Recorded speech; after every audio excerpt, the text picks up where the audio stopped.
Good evening, ladies and gentlemen, and welcome to The Impact of the Early Cold War on American Society, an online professional development seminar sponsored by America in Class from the National Humanities Center.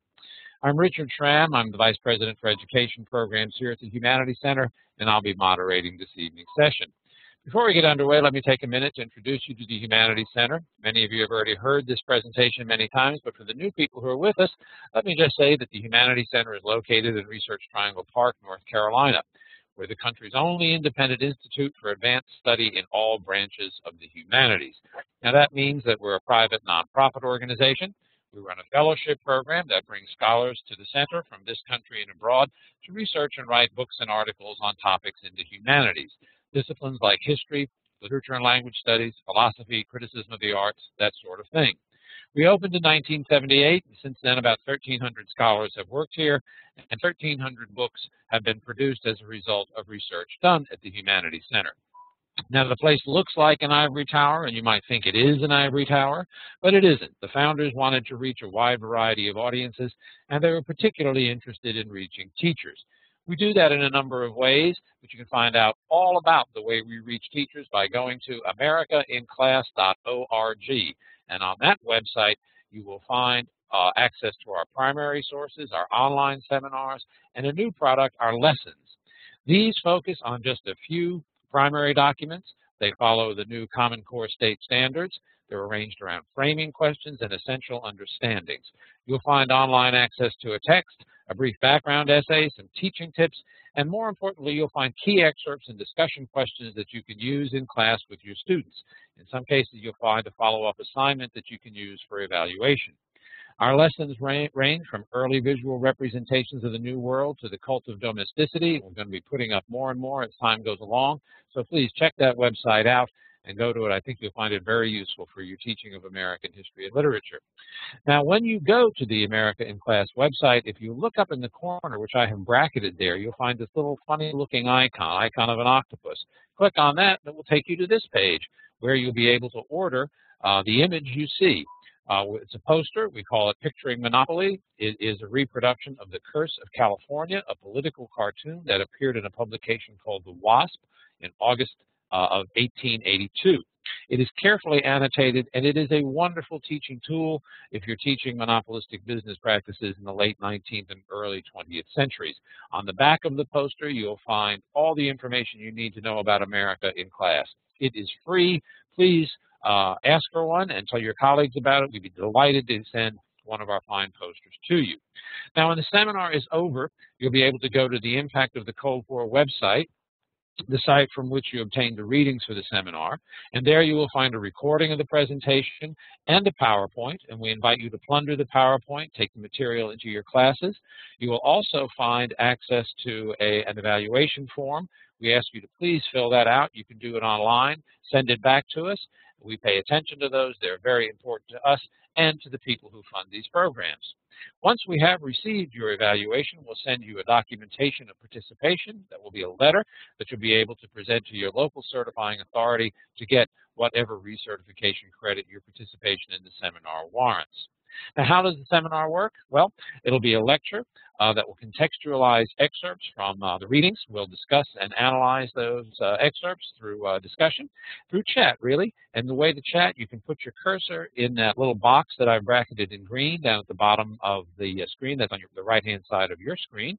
Type your message, click that send button, and your chat will appear in the large box above the send area. Lots of people are already chatting. I will read the chat and bring it into the conversation, so that's the way to participate. Now, we have two goals for our seminar tonight. They're really quite simple. We're going to provide new material and approaches for use with students, and through the lens of religion, we're going to seek to deepen your understanding of the ways in which the Cold War affected life in the United States in the 1950s and early 60s. And Professor Kazin will explain why we have chosen that particular approach to deal with the Cold War this evening. We had a very robust discussion of the seminar topic on the forum. We had lots of questions. How strong and widespread was the anti-communist bias or mindset of Americans during the Cold War? How can the Cold War and the Civil Rights Movement be taught at the same time? During the Cold War, much was made of the differences between capitalistic and communistic societies. Were there significant similarities? What was the relationship to anti-communism at home and our foreign policy abroad? What was the balance between what was really going on and what we perceived as the communist threat? How handicapped was the press during the McCarthy era? How did our competition with the Soviet Union shape American life? Was this a prevailing motivation for the Cold War, that competition? How did the Cold War affect the lives of American children? Around what themes might a teacher synthesize a course on the Cold War? How valid are comparisons between Cold War events and contemporary affairs? For example, is Iraq another Vietnam? To help us get through those questions, we're very pleased to have with us Michael Kazin, Professor of History at Georgetown University in Washington, D.C. His areas of specialization are 19th and 20th century U.S. political and social movements. We couldn't list all of the publications Michael has produced, but we put some up there. And I'm looking forward to having Michael tell us about the impact of the Cold War on American society. So let me turn the program over to him right now. Let me find his name here on the list and make Michael the presenter. And Michael, it is all yours. Thank you, Richard, and thank you, everybody, for signing on to this. Maybe you can switch away from my face. I don't have to keep looking at myself. Well, you can click through, Michael. Okay, great. So. It's a little unnerving, you know, like watching yourself on a television monitor, if anybody's ever done that. So let's see, just click through on the enter.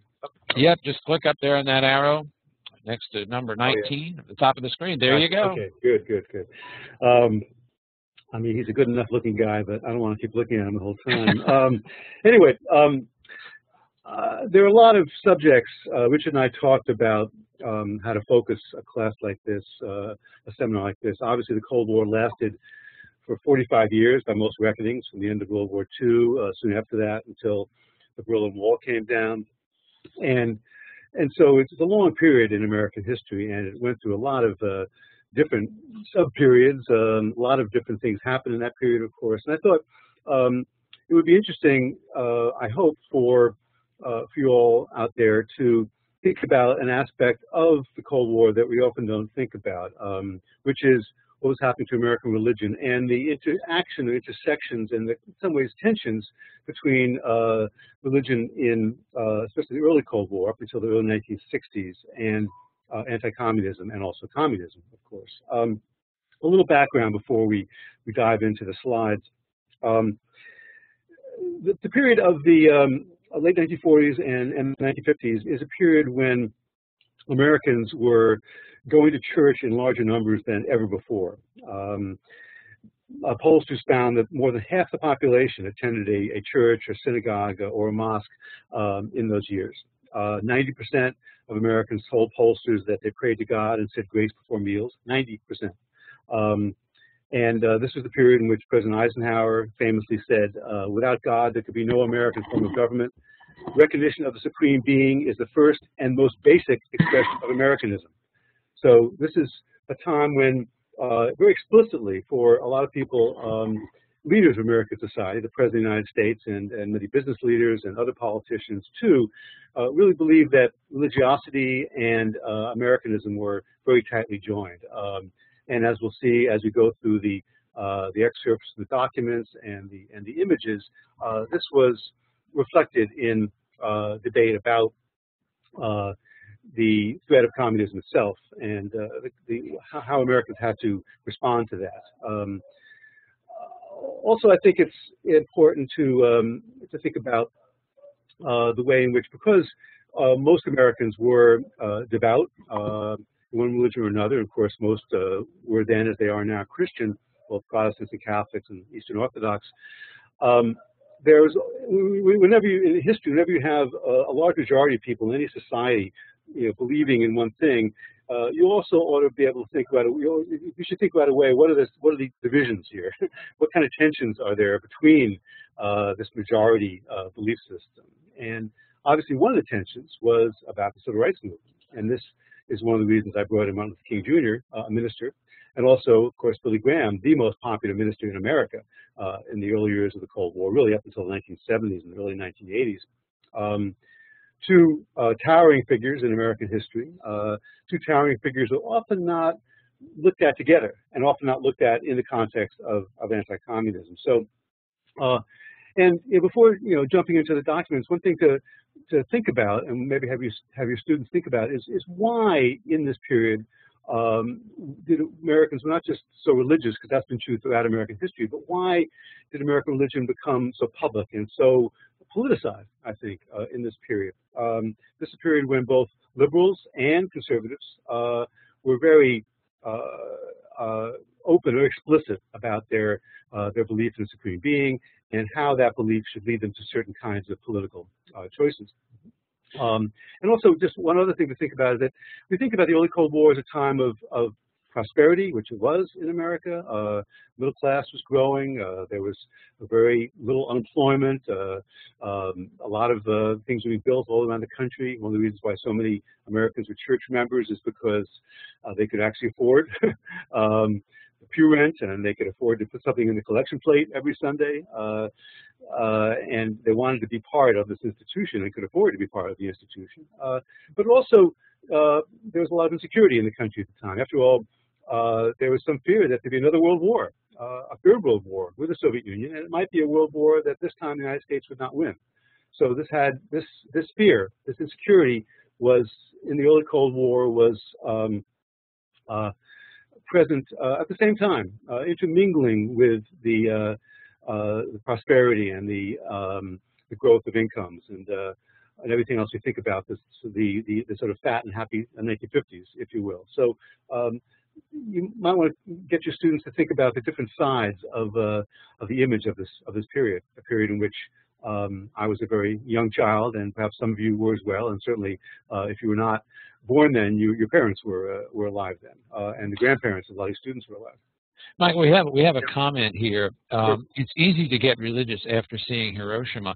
Was this rise in religion, did that come immediately after World War II, or was that something that got some traction, say, about 5, 6, 7 years after the war?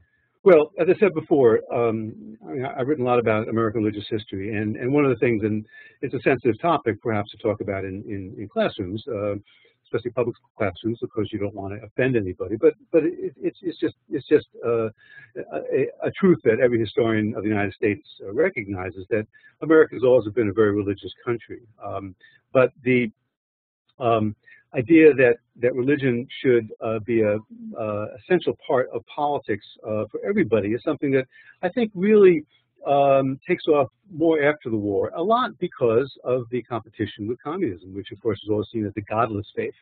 And also there was, as I said, the church membership. There was a sense in which now Americans were in one place more, there was more stability, and they could afford to join a church, often a church they joined in the suburbs, people who moved out of the cities. And so there was a sense, I think, in which to be American, as Dwight Eisenhower said, was to be a real Christian, and that wasn't always true. In a period of mass immigration, for example, in the period around 1900, 1910, there were a lot of people coming in who were a lot were Christians, but some were Jews, and there was a real turmoil in the religious landscape. By the 1950s, the religious landscape in many ways has settled down. There's Catholics, there's Jews, there's Protestants. Those are three major religious groups, and most people think that's going to be that way for a long, long time. Right. Okay. Good. Shall we go on then? Yeah. Let's go on to the slides. Okay. I picked a couple of images to start with. Cartoons. I love local cartoons. I think they're wonderful teaching devices. I don't know if folks out there have used them as well. Let me just say a little bit about well, each of them turn and perhaps get folks to make some comments on them. The first one was drawn in 1947 by Herbert Block, who was the editorial cartoonist for the Washington Post. It's of course, critical of the House Un-American Activities Committee, usually known by the acronym HUAC, and clearly, the overt message is pretty clear here. But is there anything going on, do you think, in this cartoon beyond the obvious message that the House American Activities Committee is running amok and hurting innocent people as well as perhaps guilty people. Okay. Let's see. We've got everyone is white. There's a question here about Herbert Block. After drawing the image, was he a communist too? Was he considered that? No. He was. I should say, Herbert Block was a liberal. He was a Cold War liberal. That is, most liberals at the time were in favor of the Cold War, but they were not in favor of the House American Activities Committee, which, as some of you might know, was founded in the late 1930s during Franklin Roosevelt's administration, and it began by hunting after domestic Nazis, domestic fascists. But very quickly, by 1940, it began to look at communists and pro-communists, some in the federal government, some elsewhere. And Richard Nixon got his start in Congress in 1947 as a member of this committee. Okay, we have here another comment. According to the cartoon, collateral damage is okay when the car goes amok. Another one, ignoring American freedoms. Everyone is a suspect. That's right. The car is the drivers are just carelessly driving through. Well, we don't know who's sitting in the car. Perhaps you could suggest that. Yeah. And then earlier we noted someone noted that everyone was white and the drivers are willing to run over our rights. Very good response. They really squeezed that pretty well dry. It's also possible, just was one suggestion here, is that everybody is pretty well dressed. Hello? Can you hear me? Yes, okay. We got you. I thought I heard a voice in the background. Everybody's pretty well dressed. It's obviously in a city, and these are, the kind of people you expect to see on Mad Men or or a show of that kind. Whereas most Americans do not look like this in their work clothes. They were factory workers, they were farmers, they were domestic workers, and a lot of those people were damaged by the Red Scare as well. So it's interesting, I think, that Herbert Block wants the reader, and most readers of the Washington Post probably look a lot like this. It was a sort of upscale newspaper. He wanted them to identify, of course, with the figures in the who were being run over, or at least be hit. By the way, I'm not sure who the people in the car are supposed to be. I think the chair is supposed to be Francis Walter, who was a congressman from Pennsylvania. I'm not sure who the man who's actually supposed to be speaking is. He might have been the staff attorney. Okay. A good image to use with students. I know teachers love to use political cartoons, and I think this one you could get a lot of mileage out of this one. Now this again is a liberal image of the Red Scare, which obviously argues that it was a Red Scare and a lot of innocent people being hurt. Here's a very different image. Uh-oh, not one of those college professors. Yes. Now this is from one of the highest circulation magazines in the country in the early 1950s, which you've probably never heard of, or at least maybe you've heard of if you are a member of the American Legion, know someone who is. It's the American Legion magazine. The American Legion membership, you would not be surprised to learn, jumped up by about 400% from before World War II to after World War II, because so many veterans, of course, joined it after the war. And the American Legion was a major promoter of the GI Bill. But by the late 1940s, the American Legion was very much a part of the anti-communist crusade. And this is the cover of their magazine, November 1951. And the article, actually, the colleges have to hire red professors. Notice the "have to" underline. Was written by a former communist, Louis Boudin, who had been actually editor of the Daily Worker for a time in the 1930s, and then had turned and become an anti-communist, and actually also a very devout Catholic at that time. So anything out there you notice about this cartoon? Yeah. Let's do some image analysis on this one. Love the chalkboard, teaching Lenin and imperialism. And the masses. Yes, and the masses. Conservatives bashing academic freedom. Everything old is new again. It's white only again. Yep. Very observant. And let's see, yeah, you do have that up at the headline underneath the title. Parents can rid campuses of communists who cloak themselves in, quote, academic freedom. Teaching males and females, right, corrupting minds of both genders. Yeah. The books, take a look at the books.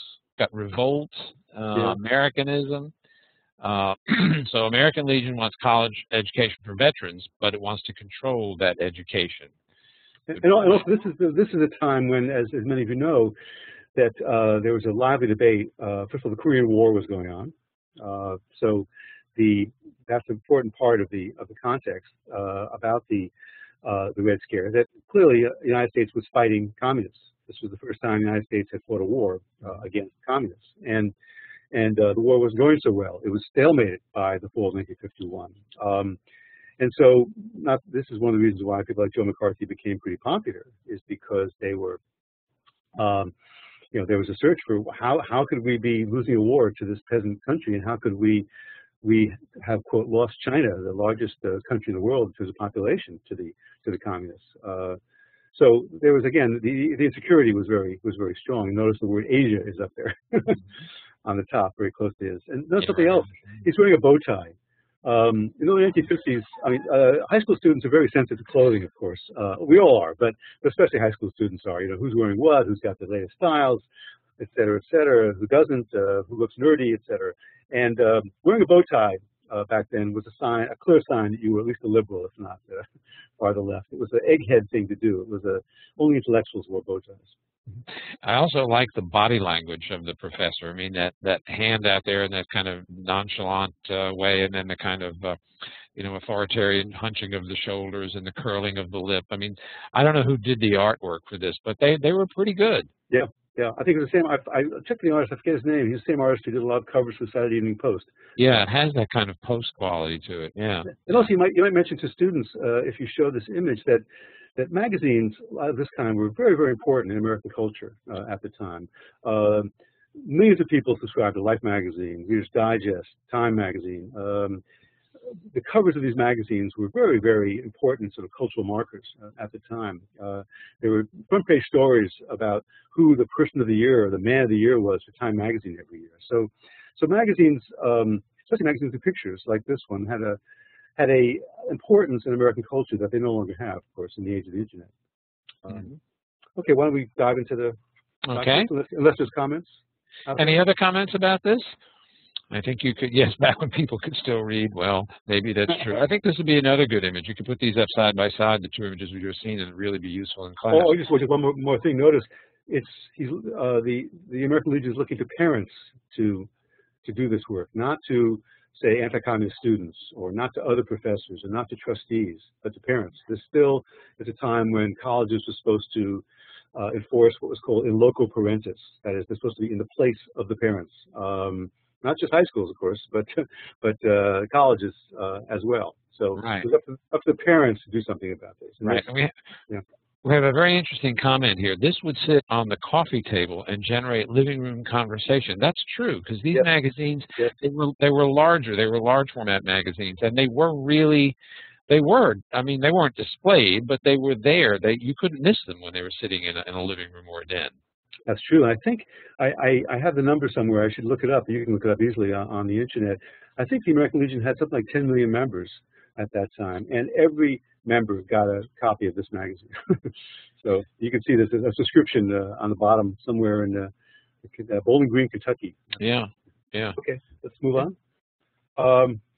Okay, Joe McCarthy. If people want, I can do a little bio of Joe McCarthy. We probably don't need that, but important to realize that he was a former Democrat, and he'd been a World War II veteran, a member of the American Legion, and he was elected as a liberal Republican, actually, in 1946, the same year Richard Nixon was elected, same year John Kennedy was elected. This was quite an interesting generation of politicians all elected in 1946, and McCarthy really was nowhere until he decided to raise this issue of communism in government, as many of you out there know. And this is next a excerpt from one of his probably his most famous speech, a speech which really launched him as a major figure. Speech he gave in Wheeling, West Virginia, to the Republican Women's Club on Lincoln's birthday celebration in February 1950. And this is an excerpt from the longer speech, which is on the syllabus, of course. Shall we read it to get it out there? Shall I take a crack at it? You want me to do it? Oh, you can do it. Whatever. Sure. Please go ahead. And then after that, I've got a question about McCarthy. Go ahead, great, please. Great. I'm going to try to. I can't sound like Joe McCarthy. I'm not a good actor, but you should watch him on. Obviously with YouTube, you can show your students what he actually looked like and sounded like. And he was a very forceful, aggressive man, but not not a bully, you know, at least until the famous McCarthy Hearings in 1954. Anyway, the great difference between our Western Christian world and the atheistic communist world is not political, it is moral. The real basic difference lies in the religion of immoralism, invented by Marx, preached feverishly by Lenin, and carried to unimaginable extremes by Stalin. This religion of immoralism, if the red half of the world triumphs, and well it may, gentlemen, this religion of immoralism will more deeply wound and damage mankind than any conceivable economic or political system. Today, we are engaged in a final, all-out battle between communistic atheism and Christianity. The modern champions of communism have selected this as the time. And ladies and gentlemen, the chips are down. They are truly down. Well, before we get to talking about that, the question that I was going to pose was posed here in the chat by Barney Rickman. Was McCarthy sincere or cynical in his anti-communism? You said that he was nowhere until he embraced anti-communism. Was this a ploy to get his name out there and to win re-election? Well, this is a question historians argue about a lot. Right. There are some who, without supporting him, nevertheless say he was sincere, and others say he was just a charlatan and he was just riding this issue as long as he could. I tend to think it's probably a combination. I mean, it's, as you all know out there, sometimes politicians you know, try to find an issue which will help their careers, and they don't necessarily believe in it first, but the more they talk about it, the more they work on it, the more they talk to people who respond to them about that issue, the more they begin to really believe in that issue. And I think by the time he became a real national figure, became the chair of a very powerful Senate Committee on Investigations after the Republicans took over the Senate in 1953, I think he did believe it. And he was very good at motivating his staff to believe it as well, and he was friends with some very other powerful anti-communists, mostly other Catholic anti-communists. This is a time. Remember, Joe McCarthy was an Irish Catholic, of course, as most of you know, and this is a time when the Catholic Church was talked about religious groups was a bastion of anti-communism. Whereas there were liberal Protestants who sometimes said a kind word for communism, and there were conservative Protestants who did not. But there was not a Catholic, at least in the United States, who didn't realize this was a bout to the death between Christianity and communism. So and Joe McCarthy was good friends with Joe Kennedy, John Kennedy's father. One of the reasons why John Kennedy was able to win election to the Senate in 1952 from Massachusetts was Joe McCarthy promised Joe Kennedy he wouldn't campaign against him. He was a very popular figure among Catholics, Joe McCarthy. Right. Robert Kennedy was one of his staff attorneys, right? Yes, at one point, yes, a short period of time. Yeah, yeah. We have some many comments in here. Diego Gonzalez writes, I think he was a reflection of his time. American hegemony was threatened and America needed to rally its people against a common enemy, in this case, Russia, and certainly McCarthy did that. It's interesting how McCarthy sees the Cold War as more religious than a power or an economic struggle, and that I think speaks to why we're looking at religion tonight and precisely what we wanted to see in the McCarthy excerpt you've got on the screen. Yes, I think it's important to realize that he was trying to motivate people. He knew how religious Americans were, and also he knew that there were ministers and priests and rabbis around the country who were saying this kind of thing also in their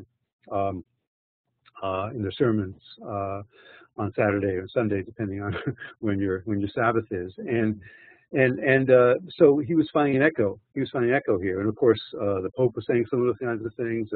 Very powerful cardinals like Cardinal Spellman from New York City was saying this kind of thing as well. But you know, if you're trying to motivate people to fight a war, you have to motivate them by much more than a question of whether the economics of communism are better or worse. Because a lot of people, as we'll talk about later on, a lot of people around the world were more favorable to communism because of what they saw as its appeal to the disadvantaged, to the poor, and to workers who had a very bad standard of living.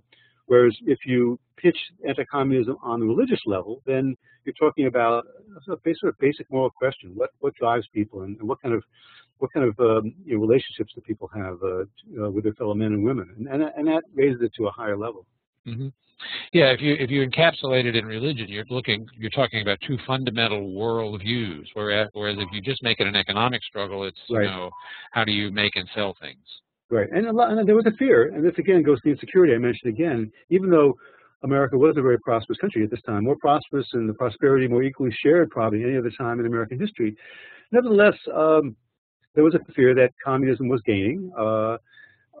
Elsewhere in this speech, McCarthy says that now a majority of people in the world live under a communist government, which, because China was there too, was true, because the Soviet Union was very large in population, Eastern Europe, and in China, and so it's one of the reasons why there's a defensiveness here as well, which you might not expect. And in retrospect too, talk to students who've all grown up after the Cold War ended, the idea that maybe America could actually lose the Cold War to these countries, partly because of their appeal to poor people around the world.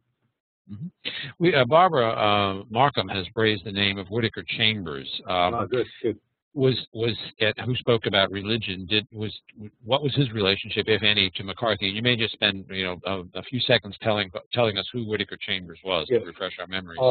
Whittaker Chambers was a writer, editor of Time magazine, who had been a communist. Actually, had been had committed espionage for the Communist Party in behalf of the Soviet Union in the late 1930s. But then he had a change of heart. He actually became a Christian. He was converted. And then he devoted the rest of his life to, in a sense, preaching against communism. He was a very important influence on William F. Buckley Jr., who founded National Review, one of the godfathers of the modern conservative movement, who was a devout Catholic himself.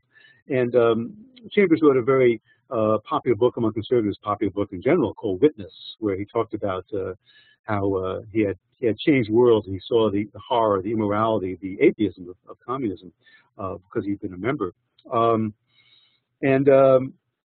So in this sense, Witness comes out in 1951, and also, I should say, I won't go on in any detail, but Chambers accused a man named Alger Hiss, who had been a high official in the New Deal, had opened the United Nations conference in San Francisco in 1945, for example, and was close to Secretary of State in the late 40s, Dean Acheson, had accused Alger Hiss of having been a communist and having spied for the Soviet Union. And there was as part of the House American Activities Committee, there was a very high-profile confrontation between Hiss and Chambers. And in the end, Hiss was convicted of perjury, of lying about his background as a communist, but he wasn't convicted of spying. But Chambers became a hero to a lot of anti-communists because of this, because he had named this former communist who was very powerful in the Democratic administration of Franklin Roosevelt. Okay, we have a question here. We'll soon see that Billy Graham and Joe McCarthy shared some views of communism, but did they have any other relationship? Did McCarthy know Graham, or Graham and McCarthy? Any relationship between the two? That's a very good question, and I don't know that for sure. I'll have to look in the biography I have not too far from me here in my office to check on that. I would bet that they had met, but in the biographies I've read of Graham, and I've read several, I've never heard of any relationship between the two. Mm-hmm. But certainly, as we'll see, when we get to Graham's excerpt from one of his radio broadcasts in 1953, he certainly was supportive of what was going on. Remember, for those of you out there, McCarthy's primary acts were not getting involved in the Cold War per se. It was the Cold War at home he was interested in. He was naming people he said had been communists or were still communists in the federal government. So this is very much a battle between Joe McCarthy, a Republican, and Democrats, especially liberal Democrats, who accused of either being former communists or being very soft on communism, as the phrase had it. And he was a supporter of the foreign policy generally of the United States, being aggressive out there in the world, but he thought it was being undermined by pro-communists in the government. Right. Now, you mentioned Alger Hiss, who did go to jail, and you mentioned the HUAC hearings, and lots of people pled the Fifth, and some people were accused of perjury. At the end of the day, did many people go to jail for being communists? That's a question in our chat. Well, no one went to jail for being a communist, because being a communist was not illegal. There was actually Hubert Humphrey, a liberal Democrat, in 1954, proposed a bill in the Senate which would have outlawed the Communist Party. But constitutional lawyers pointed out to him that you can't really tell people you can't join a political party in America. We have this thing called the First Amendment. They went to jail for contempt of Congress. People went to jail. But not that many people. There was a thing called the Smith Act, which was passed by Congress in 1940, which made it a crime to advocate the violent overthrow of the federal government. And so some leaders of the Communist Party went to jail for violating that act, not for actually being members of the Communist Party. That itself was not illegal and never was illegal. And some people went to jail for espionage as well, like the Rosenbergs, who were executed for that. Right. Is there data on the jailings? Oh yeah.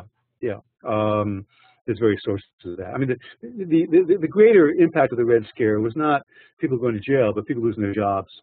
Right. That happened a lot. There were actors, of course, lost their jobs. There was a famous blacklist of actors in Hollywood and on the radio, of journalists also, people who lost their jobs because they had been involved with either the Communist Party or a communist front group or pro-communist group earlier in their lives. Arthur Miller, for example, the famous playwright, was brought in front of the House of the American Activities Committee in 1956, and he was the most famous playwright in America at the time. But luckily, he was married to Marilyn Monroe, and she spoke out for him, and she sort of shielded him. And by this time, McCarthy had not died yet, but he'd fallen from power, and the Red Scare was beginning to abate. Well, there's a scene in Arthur Miller's play after the fall of the narrator of the play before a committee. So he did draw upon that in his own work, right? All right, then shall we move ahead? Yeah. Okay, someone said this is Billy Graham. Now this is a more subtle, I think, excerpt than at first it might seem. It is supportive of McCarthy, I think. But notice, should I read it, or just people read it themselves? You can read it. Just put it out there for us, Michael. Why don't you go ahead and read it? If I couldn't sound like McCarthy, I certainly wouldn't want to try to sound like Billy Graham. That would almost be sacrilegious. So. Of course, he has a little bit of a drawl, but I'm from New York City, so I won't try to do that. Well, nobody likes a watchdog, and for that reason, many investigation committees are unpopular. I thank God for men who, in the face of public denouncement and ridicule, go loyally on in their work exposing the pinks, the lavenders, and the reds, who have sought refuge beneath the wings of the American eagle, and from that vantage point, try in every subtle, undercover way to bring comfort, aid, and help to the greatest enemy we've ever known, communism. Now, I want to draw your attention to the first couple clauses there. Well, nobody likes a watchdog. For that reason, many investigation committees are unpopular. Notice, Billy Graham was a very popular preacher. I hope you had a chance to read the long cover essay on him that was in Time magazine. And in, what's the date on that? 54, a year after this, speech was given. And clearly, this was a man who wanted to convert everybody in America, and so he was very smart, I think, about making clear he knew there were objections to what McCarthy was doing and HUAC was doing. He made clear that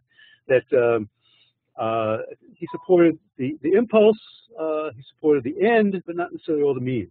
And this was a way of, I think, straddling people in the public who might have felt that McCarthy was going too far, which a lot of Americans did. Mm-hmm.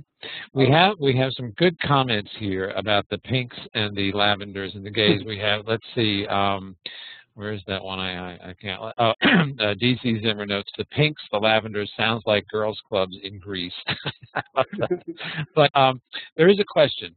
If you could just tell what is he talking about when he's talking about the pinks and the lavenders and the reds? Yeah, he's talking. I mean, these were, there was a lot of talk about how. Yes, everybody who was being targeted by people like McCarthy was not actually a member of the Communist Party or had never been a member of the Communist Party, but they were known as fellow travelers. They were close to it. They apologized for it. And after all, this is, as McCarthy said, a battle to the death against an immoral system which wants to defeat all that is good and holy about America.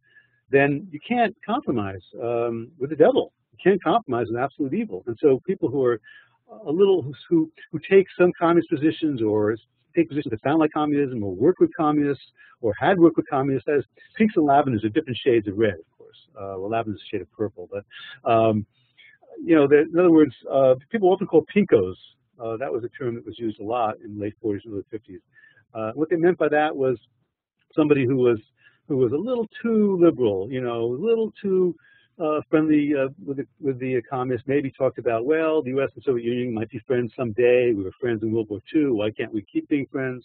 And certainly, as we'll see, Martin Luther King Jr. was known as a pinko, even though he was also black. So this is gradations of support for communism. Yeah. Pinks mingle, lavenders more so, and then reds all the way on the other end of the spectrum. And just if I just on one point I want to make about Billy Graham as well, which those of you who know something about Billy Graham, he's obviously very famous and still beloved figure in his 90s. But you can, I think, get this from the Time magazine cover story. Is that without disrespecting him, he was a salesman. He made very clear he was a salesman. He compared what he was doing to selling soap, and you know, he used a lot of merchandising techniques. So even though he was an evangelist, even though he was a very moral man, is a very moral man, and certainly was you know, very sincere in devoting his life to saving souls. He was no Elmer Gantry, if you know that famous Sinclair Lewis book, very cynical about revivalists. But at the same time, Graham used very modern techniques, techniques which in many ways presage the kind of techniques that people who like Joel Osteen and others who are important religious personalities today use. He was on the radio a lot. He had integrated audiences, and that's something to think about as well. He was one of the first white ministers, very popular white ministers, who invited African Americans to be part of his crusades. In fact, just you know, this is gives you a sense of you know, he's a multimedia guy. You know, he's in person in Madison Square Garden, 18,000 people fill Madison Square Garden, but on 4 different occasions. But at the same time, he's got a coast-to-coast primetime TV network on one of the 3 major networks. Mm-hmm. Michael, if you could go back to that last slide for a Sure. moment, I would like to just ask you about something. It strikes me that Graham here gives voice to that sense that Americans had in the 50s that communism was working away secretly and you know, undercover. He says every subtle undercover way. Was there in a way that Americans thought communism was more insidious because it was working secret, or they thought it was working secret? Yes. And again, there's metaphors to some beliefs in the devil, that the devil works in mysterious ways and so forth. I don't want to draw that too tightly, that comparison, but I mean, think about the you know, the slide of the professor here. I mean, he's wearing a red tie, yes, red and black, but you know, otherwise, I think you're supposed to think that, you know, he's not advertising himself as a communist. Right. He's advertising himself as a history professor or political scientist who just wants to tell the truth about what's going on in the world and how terrible America is. And so that is a very good example. There was actually HUAC held a hearing about communism in the Protestant ministry, because some Protestant ministers, very liberal Protestant ministers, had visited the Soviet Union, had said nice things about the Soviet Union. Not that many, but there were some, and no Catholics, as I said, but some Protestants. And so this was also a sort of undercover. You know, even your priest might be a pink. Mm-hmm. Your minister. Yeah. Right. We have a question here about labor unions. Were the unions ignored, or were they considered red, or at least having that slant? Unions had an internal struggle of their own in late 1940s. The big industrial labor unions of the CIO, the Congress of Industrial Organizations, some of them, there have been a lot of communists who have been key organizers of those unions, and they weren't the leaders of the biggest unions. Well, they were of the electrical workers union, but not of the auto workers or the steel workers. But they were key organizers because they believed very strongly in, you know, workers organize themselves to better their lives. And in 1949, the CIO, this large federation of industrial unions, expelled the unions which were led by communists. The largest was the Electrical Workers Union, but there are several smaller ones too, like the Longshore Workers Union on the West Coast, based in San Francisco. So after that point, the unions tried very hard to distance themselves from communism. But of course, some employers, for their own reasons, still argued that there were a lot of communists in the unions, and there were very powerful figures like Walter Reuther, the head of the United Auto Workers Union, who had been a socialist and actually had worked in the Soviet Union with his brother for a short time in the early 1930s.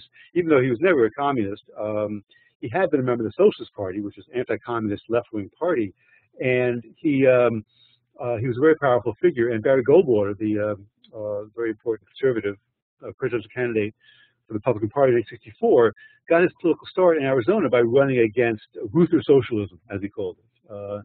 And so there was a lively controversy and conflict between anti-communists on the right and people in labor unions who were, for the most part, leaders for the most part, were anti-communists, but their anti-communism was of a different sort than the anti-communism of people like Barry Goldwater. We have another question here, which I think goes back a bit to what you were talking about with McCarthy. Did the Soviet Union really have active and direct involvement in activities of government or private industry the way McCarthy asserted?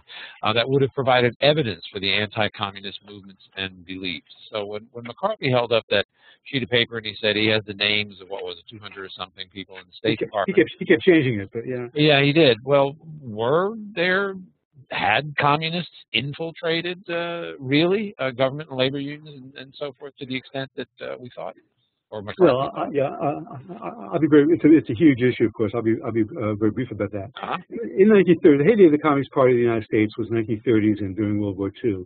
And at that time, as I said before, there were communist organizers in the labor unions. Very few were real leaders of those unions, but there were key organizers in many places. They also had organized student groups. They had organized groups for civil rights. The integration of baseball was promoted very heavily by the Daily Worker, the communist newspaper, and supported by the black press, of course, and the liberal press too. But the Communist Party began to decline rather quickly after World War II because there was Cold War on, and to be a member of the Communist Party was to be, a sympathizer with and supporter of the enemy of your country at that point. So by the 1950s, by the time the Red Scare is really going hot and heavy, or late 1940s, the Communist Party is already declining. So and nobody argues that Alger Hiss was still a communist by then.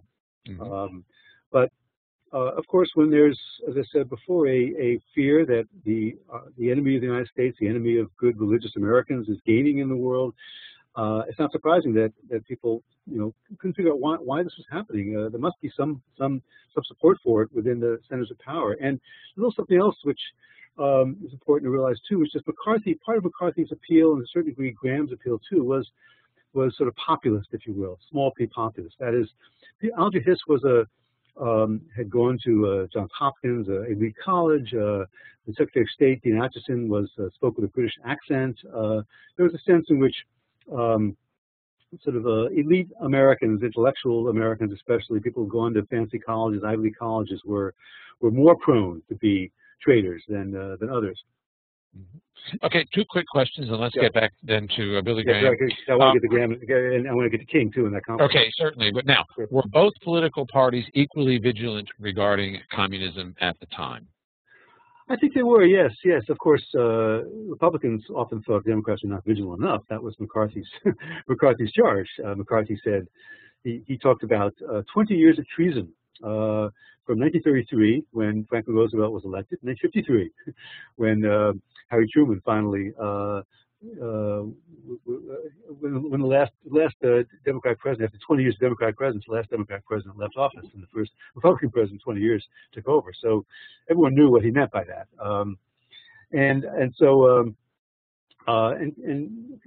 There were communists who did take part in the Democratic Party at the local level in various places, secretly, usually not revealing themselves as communists, and that seldom happened, if at all, in the Republican Party. So it's not surprising that Republicans were able to make some hay about this charge. Right, and then quickly, were loyalty oaths required of teachers on a general level?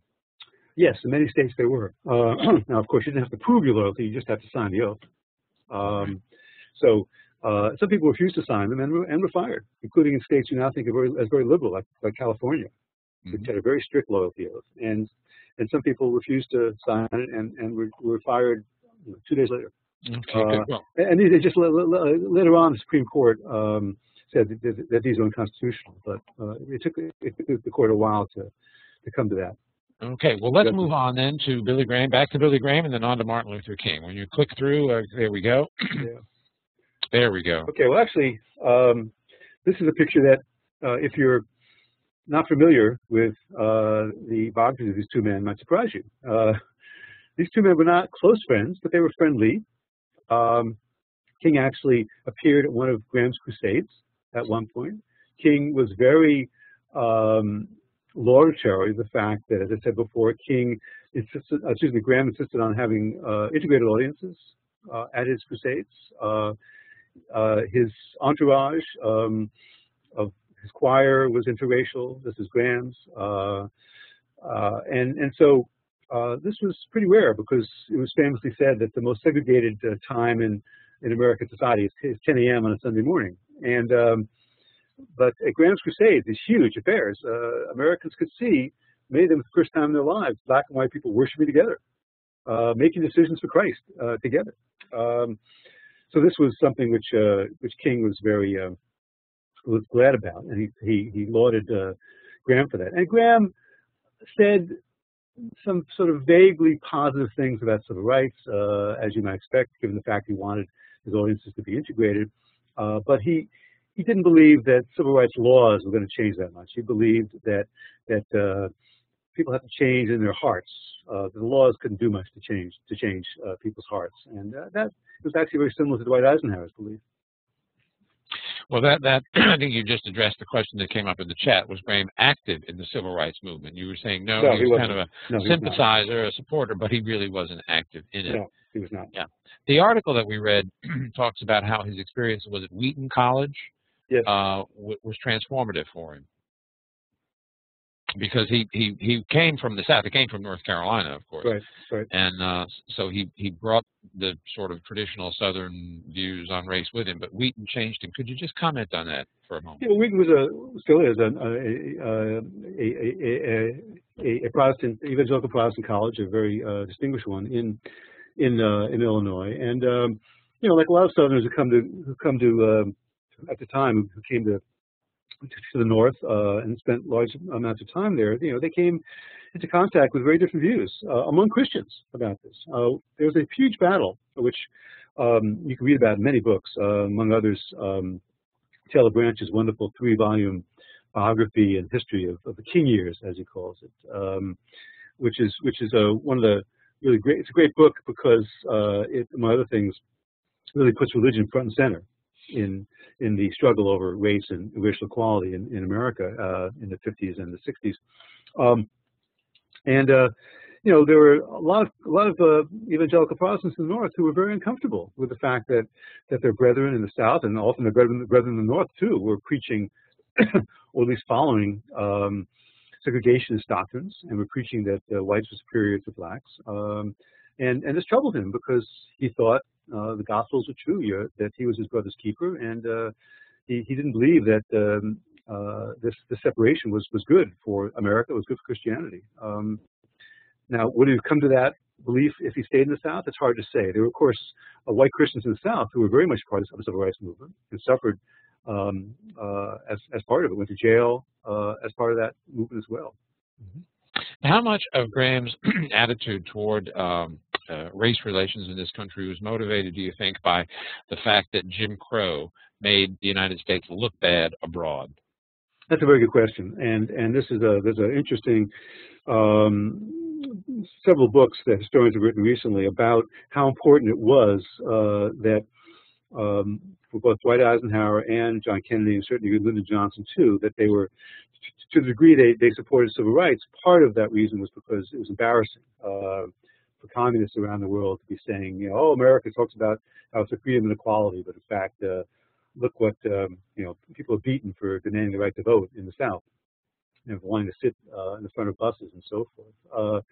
Graham was very, as I said before, very acutely aware of his language, very acutely aware of what it would take to convert more and more Americans to Christianity, and also to have Christianity be more of a positive force in America and a positive force in the world as well. And so he was, I think, he was very close to presidents, and we know from his discussions with presidents, which for the most part were not public at the time, but have the transcripts have since come out, that he was very concerned with America's image in the world.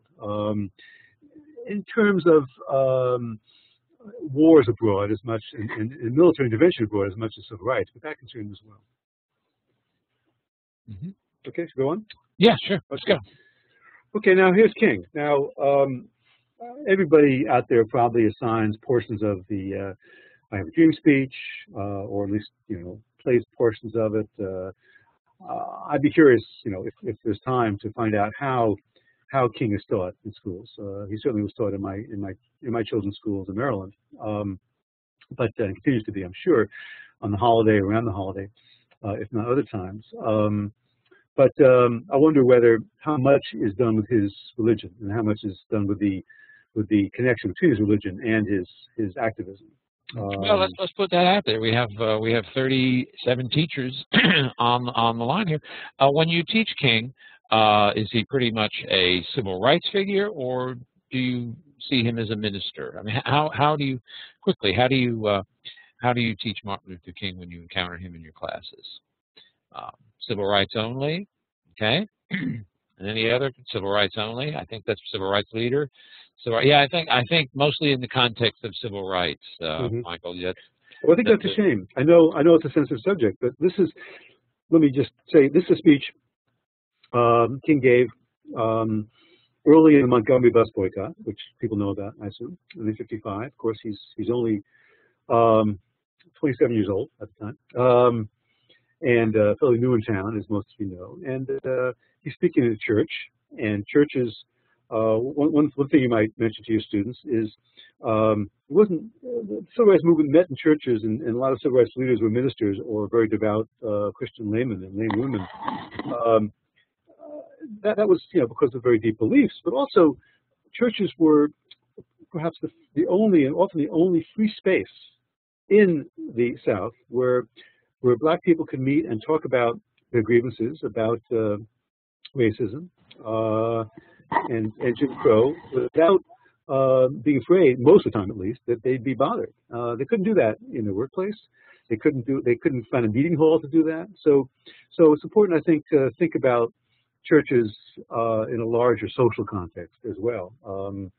Anyway, I don't want to read the whole thing because of the time, but just draw your attention to some of the lines. Notice it begins, by framing this bus boycott as an act by Christians, because it's hard to find anybody, Montgomery, black or white, who was not a Christian.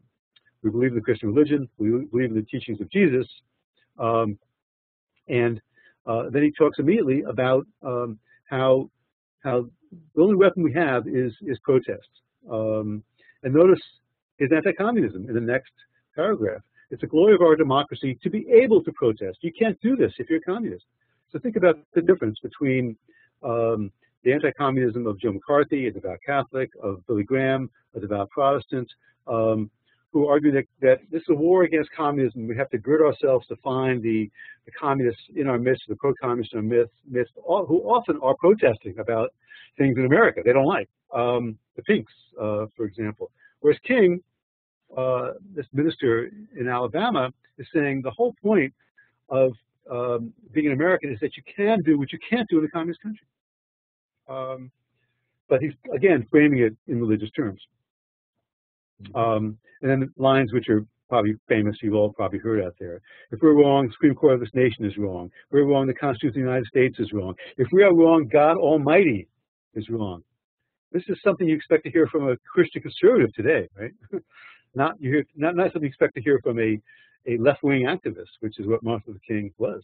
That we are right, that God is on our side in this, because if we're wrong, Jesus of Nazareth was just a utopian dreamer, etc. And they quotes from Isaiah at the end. We're going to work and fight till justice runs down like water and righteousness like a mighty stream, which is, of course, a quote from the Bible. Now, in spite of his anti-communism here, we have a question about did Hoover try to connect Martin Luther King to communists? In spite of statements like this, I believe Hoover did. Is that not true? Wasn't one of the charges leveled against King by Hoover and others that he was a communist? It was he wasn't charged that he was a communist because he had statements like this, and it would have been a little too much to accuse, a public face who was a leading Christian minister, whether black or white, of being a communist. But one of his leading advisors, named Stanley Levison, white Jewish advisor, had been a communist 15 years before, and Hoover let it be known that he was going to, if Levison wasn't fired, wasn't taken off the staff of the Southern Christian Leadership Conference, the organization of black ministers that King led, that Hoover would attack him for this, and Bobby Kennedy also weighed in and got King to fire Levison. Okay. Okay, why don't we move on then? Okay, now, again, not everyone agreed that he was either not a communist or pro-communist. Here's King, of course, on the right, in late 1950s. I'm not sure exactly what date. This was a billboard that you could see all over the South. I actually traveled down the South with my mother in the late 1950s, this billboard was all over the place. Also posters everywhere else. It was put out by a group called the White Citizens Council, which was a leading pro-segregation group. A lot of leading business people were in it, doctors, lawyers, politicians, of course. Does anyone out there know actually what this communist training school was, the name of it? It was actually not a communist training school, but it was a training school for civil rights organizers. Where was it again?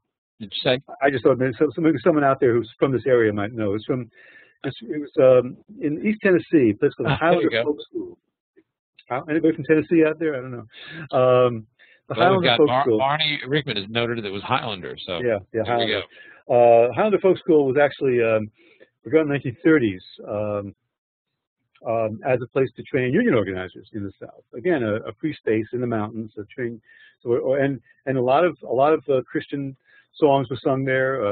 The song "We Shall Overcome" actually was created at the Highlander Folk School in the early 1950s. And King went there, as other civil rights organizers did, for training and speaking and organizing. It was an activist training school.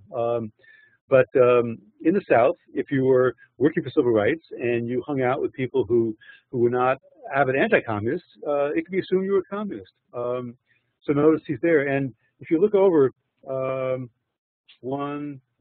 white man to his left, the white man in the center, a black woman, the second black woman to his left. Anybody identify that figure? Anybody? I think yep, there we go. Rosa Parks. Rosa Parks, exactly. This showing this to your students, should make them think about, well, not everybody thought Martin Luther King was worthy of a national holiday named after him, and Rosa Parks, who was close to being almost sanctified, certainly at least in the mainstream political dialogue, for starting the Montgomery bus boycott by not getting up from her seat, was as much of an activist as King. She was a member of the NAACP. When she was arrested in Montgomery, she the first thing she was unhappy about, that she was supposed to lead an NAACP youth meeting that night at a church, and she wouldn't be able to lead the meeting because she was in jail. So she had to find someone else to lead the meeting. So this gives you some sense, again, of the struggle, in the South, despite the fact that King was a minister, despite the fact that Rosa Parks was a devout churchgoer. They were accused of being pro-communist because they were part of this activist movement. Okay. Right. good image to use with your students. It was convenient that the guy sitting to the left of King had that shirt on with the sign and the arrow. I wonder how they arranged that. And a bow tie, too. Notice. And a bow tie. There you go.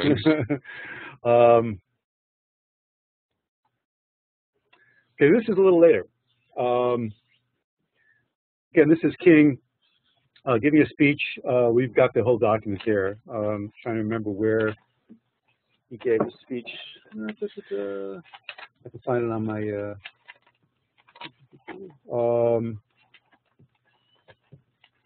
I can't find the document right now, but you know, he saw himself as a teacher, as Graham did as well, and he wanted to, you know, understand why, though Americans were resolutely anti-communist, why that wasn't true of lots of people around the world. Why they saw communism as, in many ways, appealing, though not necessarily being communists themselves. You know, the battle in the Cold War, as you know, was a battle between atheism and religion, but it was also, of course, a battle for the allegiances of a lot of people in what was called the Third World, who did not identify strongly with either communism as a faith or Christianity as a faith. They were Muslim, they were Buddhist, they were Hindu, they were animist. They did not necessarily, you know, one part of the same religious battles that were roiling people in the United States and in Europe. So again, notice how he tries to get his audience to sort of think about the challenge, as he calls it, of communism. Not the threat, but the challenge. A noun like this is crucial. You know, conservatives talk about the threat, not the challenge, but the threat. Whereas King used the word challenge. And notice it's a potent force. Notice he calls it a new religion, which it goes a little farther than actually McCarthy or Graham would have put it. They didn't want to give it that much credibility, I think, as a religion. And notice also he attacks it. Do you think he's attacking the question? Do you think his attack on it in this middle paragraph is the same as McCarthy's attack on it in that speech in 1950 that we read? Any differences? Okay, take a look at that. That's the paragraph that maybe it's a no one conversant. Is that the paragraph we're looking at? Yeah. Okay, why don't I put that out there? No one conversant with the hard facts of modern life can deny the truth that communism is Christianity's most serious rival. For the communists, there is no divine government or no absolute moral order, and there are no fixed immutable principles. So force, violence, murder, and lying are all justifiable means to bring about the millennial end. Is that the same argument that McCarthy used? Let's hear from you out there. How would you compare those two? He states it as a challenge, okay. Christians to be more Christian, okay. Anything else? If you pose these to your students, what would you be looking for in this paragraph and McCarthy's speech? Okay. Well, certainly they're both seeing them as, you know, kind of totalistic views. The end is emphasized in both, certainly. Totalistic worldviews, as I was saying. Anything else? Anything else? Here we go. 400 to 500 years of capitalism versus 20 to 30 years of what appeared to be a new order. Interesting point. McCarthy's speech sounds more like a battle. MLK issues a challenge. Okay. Yeah, that's very good. Good point. Perhaps we go on to the next paragraph here. Okay. Yet we must realize that there is something in communism which challenges us all. It emphasized many essential truths that must forever challenge us as Christians. Indeed, it may be that communism is a necessary corrective force, for a Christianity that has been all too passive and a democracy that has been all too inert. Very different. Okay, what do we think about that now? Did MLK feel that American Christians were becoming complacent? Seems yes. So. Yes. Yes. And this is what a good minister does. He asks essential questions. Good point. Yeah. Good point. Well, here in that paragraph, King seems to be seeing some value in communism, whereas I don't think McCarthy and his compatriots would admit to any value whatsoever. McCarthy would reject. There you go. Yeah. McCarthy would reject communism as a necessary corrective. Yeah. To give it even that much credibility, I think you'd be in trouble in 1960. And of course, in some ways, you could say both of them are trying to win, you know, are trying to win the allegiances of the non-communist world in the Cold War, in the battle. But for McCarthy, and I think Graham too, for the most part, they said the only way to do that is through showing American force, by showing the American, as a Christian country, by just showing that the communism is a totally immoral system, which King agrees with, and yet he also understands that a lot of people who are poor in the third world are not thinking about the Christian morality and immorality, thinking about filling their stomachs, and thinking about, are their children going to get medical care when they get sick, and so forth. And that, of course, communists were appealing directly to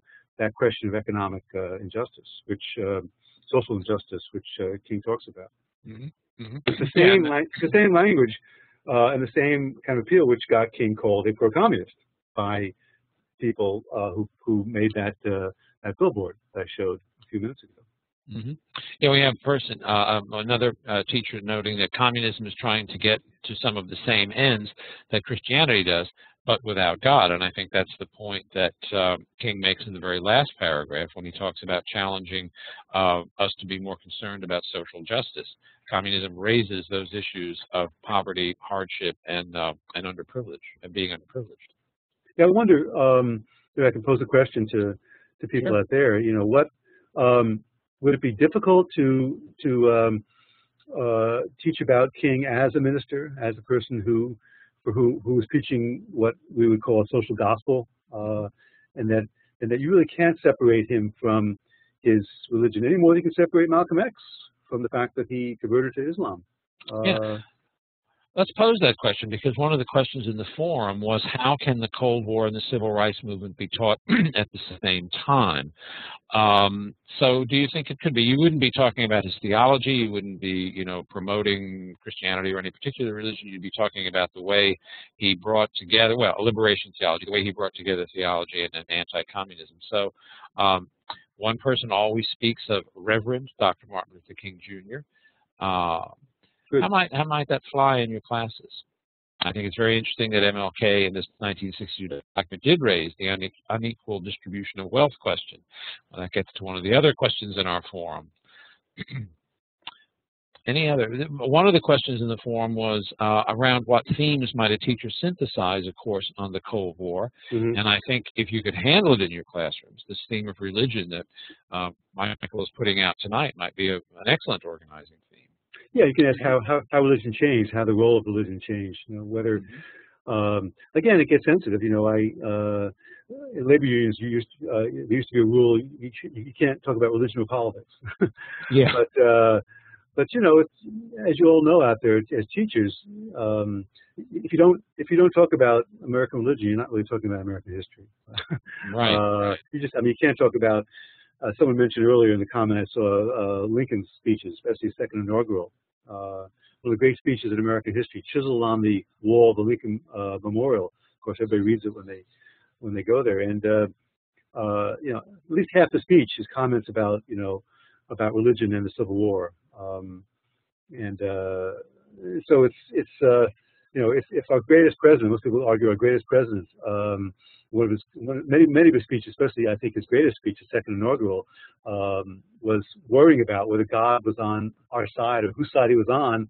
I think it should be open season to talk about the issue in other periods as well. Mm-hmm. We have an interesting question here. Person writes, Russell Stern writes, we're talking about communism and Christianity when Marx and Engels' grandfathers were rabbis. Why not attempt the parallels between communism and Judaism? How did the Jews figure into all this? I'm trying to look at that question here. Yeah.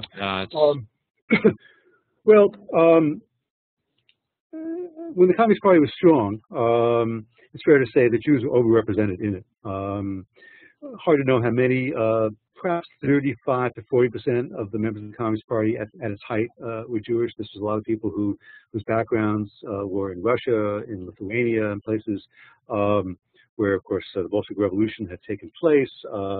And Jews had a long history on the left generally. Now, of course, most Jews were never communists or pro-communists, but certainly there was an important Jewish component in the Communist Party.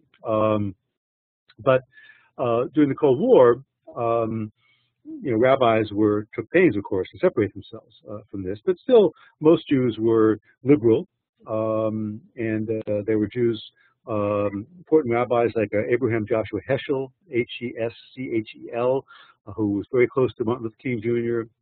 And marched together with Dr. King, and many rabbinical students and Jews who were more secular, were involved in the civil rights movement. I was, for example. I'm a secular Jew, for the most part secular.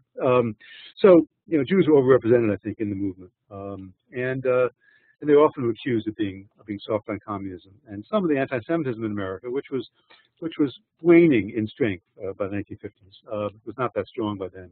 But there were certainly some people who accused Jews of being friendly to communism because Marx, at least by his family background, was Jewish.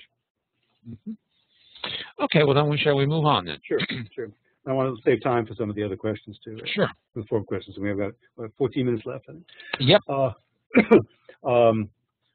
Okay. At the end, I thought, this is a strange way to end, but I just wanted to, make a point that, of course, there were some very prominent Americans who were very friendly to the Communist Party, and there was a lot of conflict about this still. And one of them, who you might not hear about that much, but it's certainly a figure that you can talk about in your classes, I think. If you want to talk about someone who was friendly to the Communist Party, but nevertheless was a major American figure, was Paul Robeson, who was used to be a household name in America. He was a leading actor, acted in Othello, some of the first integrated audiences to see Shakespeare in the South as well as the North he acted in, and he was a powerful singer, powerful voice, but he was very close to the Communist Party, though never actually a member. He traveled around the world, went to Russia a lot, and in 1949 he went to a conference, a Paris Peace Conference, which was supported by the Soviet Union. And at that conference, he said, to paraphrase, he said, "If there's a war between the United States and the Soviet Union, Black Americans will not fight on the side of the United States because there's so much racism in the United States." Well, this made him as you can imagine, a very unpopular figure among most Americans, most blacks as well as whites. Jackie Robinson denounced him in front of the House American Activities Committee for saying this. And it made him a marked man. His passport was taken away by the State Department because they said he was a security danger if he went abroad. Again, and this is and he sang at a concert in Peekskill, New York, up on the Hudson River after this comment came out, and the American Legion came and basically made the concert impossible to continue.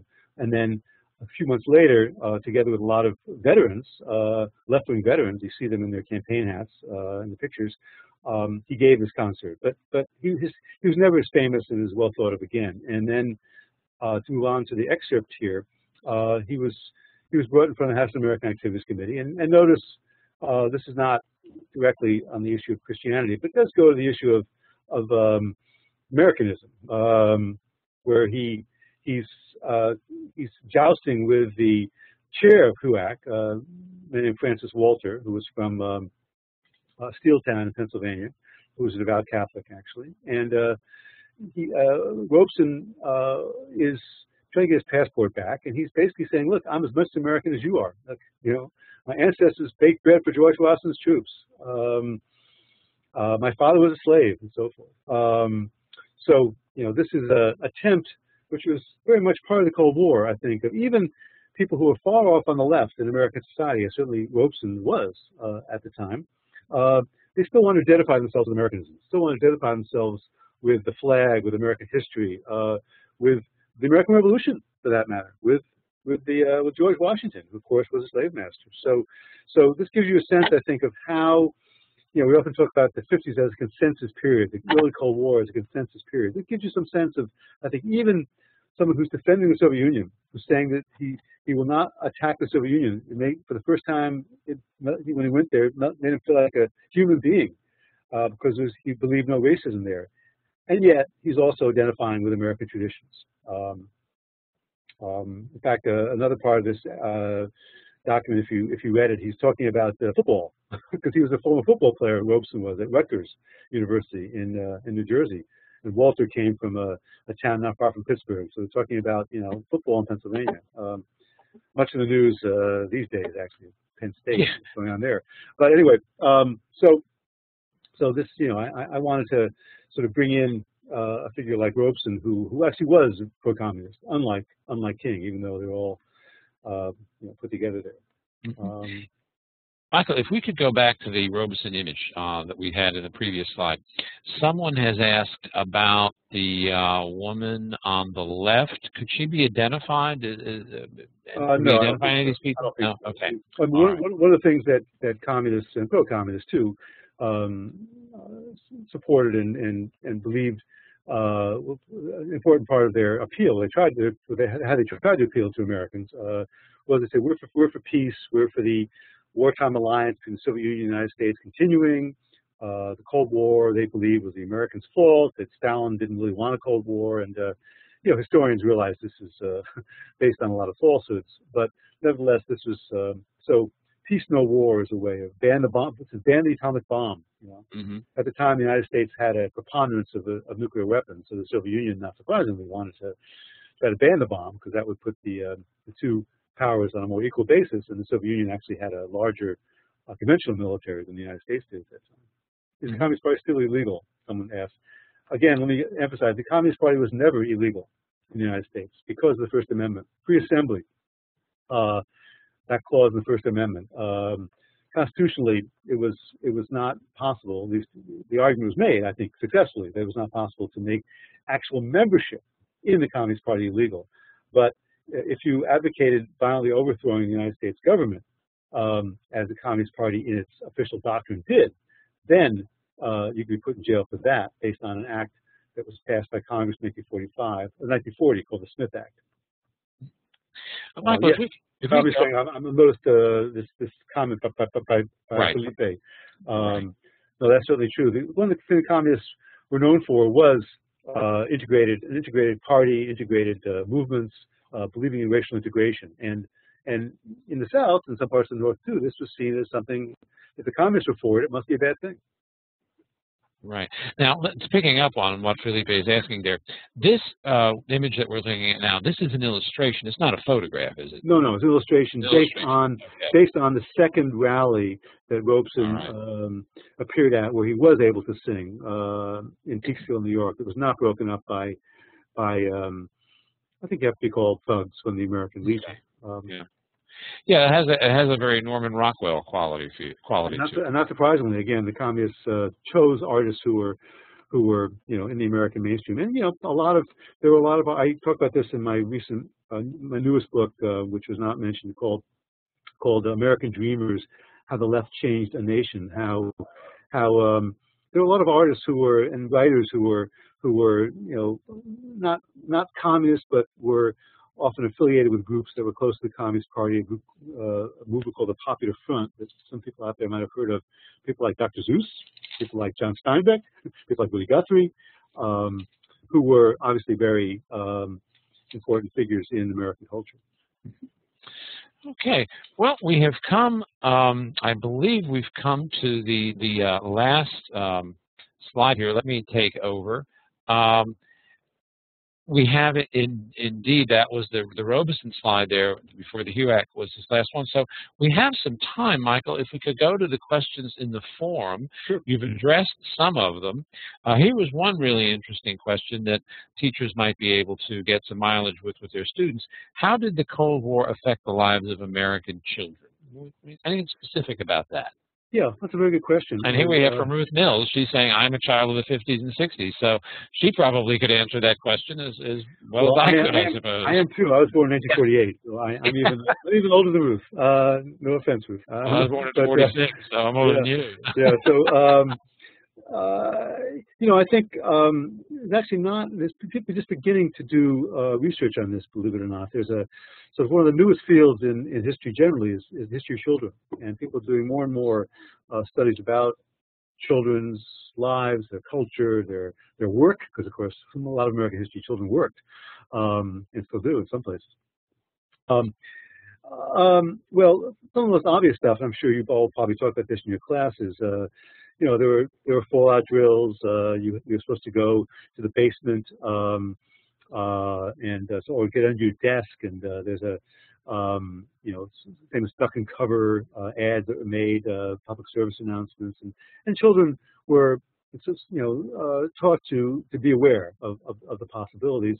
But also, I think there was a larger sense in which I think American children, many of them, also were encouraged in various ways to think about the United States in the world in a way, in a greater way than they had been earlier in American history. For example, at least in my hometown, New Jersey, which was not a fairly typical suburb of New York City called Englewood, New Jersey, the public school where I went to handed out these little milk cartons where you're supposed to raise money for UNICEF, the United Nations Children's Fund. And we were supposed to go around and trick or treat for UNICEF, collect money for poor children around the world, in the third world, to give money to the United Nations. And we're supposed to have our candy in one hand and our UNICEF milk cart in the other hand.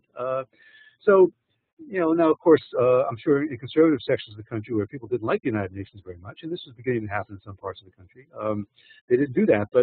But almost everyone I've talked to, at least who grew up in the Northeast, did this. The little UNICEF. I don't know, Richard, did you have a UNICEF cart? We had them, yeah. In Charlotte, we did. I didn't do that, but we did. So this, I think, in a subtle way, a lot of American children did begin, to think about, well, what about children around the world? How am I part of them? There was a very popular art exhibit and a very popular book that was in my schoolroom, and maybe it was schoolrooms elsewhere in the country, called The Family of Man, which was a picture book about children families all around the world, where you're supposed to sort of identify with other children, other families, and this you could argue had a sort of religious, especially Christian message as well, is that we're all brothers and sisters in Christ, and if we're not now, well, we might be someday soon. But to a child like me who grew up in a fairly secular Jewish home, this was a way of identifying with other children around the world, and part of what the Cold War was about, of course, as you know, all about the knows, is that if there was going to be a third world war, most people believed this would be the last war in human history, because either it would decimate the whole world, or at least a large part of the world. So it made sense, I think, for children to think more and more about the fact that they were connected to children all around the world. Because if there was going to be another war, it wouldn't hurt children in another part of the world. It would hurt them too. So we'd all be involved. Tom Lehrer, the famous, maybe famous to me, satirist, had a song called "We Will All Go Together When We Go," which you can find on YouTube and play for your students. And I think a lot of children understood that. Mm-hmm. We really seem to have tapped into a nerve here with that question about children, because we've got lots of reminiscences about fallout shelters and sirens and duck and cover drills. Even the movie "The Russians Are Coming." I think we've tapped into an audience here of a certain age. But there is a good question that rolled by in the chat. How close did the United States and the Soviet Union come to nuclear war? I guess that would be during the Cuban Missile Crisis, or am I wrong? Cuban Missile Crisis, quite close. From one point of view, I mean, as many of you out there know, and you can teach, there's no time to go into it. If the United States had not stopped the Soviet ships, and those ships had delivered their missiles to Cuba, the missiles could have been operational. There were some missiles already there that were operational, and if those missiles had been shot and hit Florida, which they certainly could have, Kennedy made very clear that this would have been considered an attack by the Soviet Union on the United States. Now, would he actually have sent missiles to the Soviet Union? Kennedy scholars argue about this a lot. I think most of the weight of the evidence is to say not. He might have attacked Cuba. He would have attacked Cuba. That's almost for sure. But he understood, first of all, and Khrushchev did as well. Khrushchev understood that if a nuclear war was to take place, the Soviet Union would have been decimated. The United States probably would not have been, because the U.S. had many more nuclear weapons and many more nuclear missile carriers at the time than the Soviet Union did. So that's why, among other reasons, Khrushchev backed off because he knew this would be a complete, utter disaster for the Soviet Union. It would just be a total disaster. Only 10 million people, perhaps, Americans would have been killed, but over 100 million Russians would have been killed. Well, that that reminds me of the line from one of the films that's mentioned here, Dr. Strangelove. You remember? Oh yeah. George C. Scott character is calculating that we could survive a nuclear war and go down into caves and then come back a little while later and declare ourselves the winners. Yeah. He said, well, I'm not going to say we wouldn't get our hair mussed. That's a great line. He said 5, 10 million deaths tops. Yeah. So I recommend it. If you haven't seen Dr. Strangelove or How I Learned to Stop Worrying and Love the Bomb, I recommend that. And there's another film that was recommended, Atomic Cafe. I think you like. Atomic Cafe is a documentary about the fallout shelters and about right. the civil defense atmosphere at the time, which is, and again, you can. There are excerpts of all these films on YouTube. Of course, you don't have to show the whole film. I know I stopped showing whole films in my class long ago. But of course, it gives you a day off. But I like to show clips and then talk about the clips, and then it's students are too used to just turning on a movie and getting out. Yeah. Well, that's a whole other seminar. Movies of the Cold War. That's a good topic. Well, ladies and gentlemen, we have come to the end of our time. I'm going to ask you if you have any final questions or comments to make before we wrap things up. If you do, send them along now, and I'll introduce them. Okay, I don't see any coming up. Let me tell you to please use the forum to continue the discussion, to share your fresh approaches and discussion questions that work. We will monitor the forum until November 25th and pass along any questions that you might present to Michael. Please submit your evaluations and request a poster. Now, don't forget those posters. They're really great. They look great in your classroom, and they're a wonderful teaching tool, and they'll tell you everything you need to know about America in class. Folks, I want to thank you for giving your intelligent and enthusiastic participation. Michael, I want to thank you for an excellent seminar. I really appreciate it. I learned a lot myself tonight. Thank you. Great. It was fun. Thank you. Okay. Well, ladies and gentlemen, I hope you'll sign up for another seminar. Check our website. We're putting up our spring 2012 schedule, and so check those. We've got some really good topics for you. You can escape the classroom by going up to the upper left-hand side of your screen, click on File. There'll be a drop-down menu. The last item will say Leave the Session. Click on that and you're home free. Thanks again, and I hope we are back with you again soon. Thank you very much, and good evening. Good evening, everybody.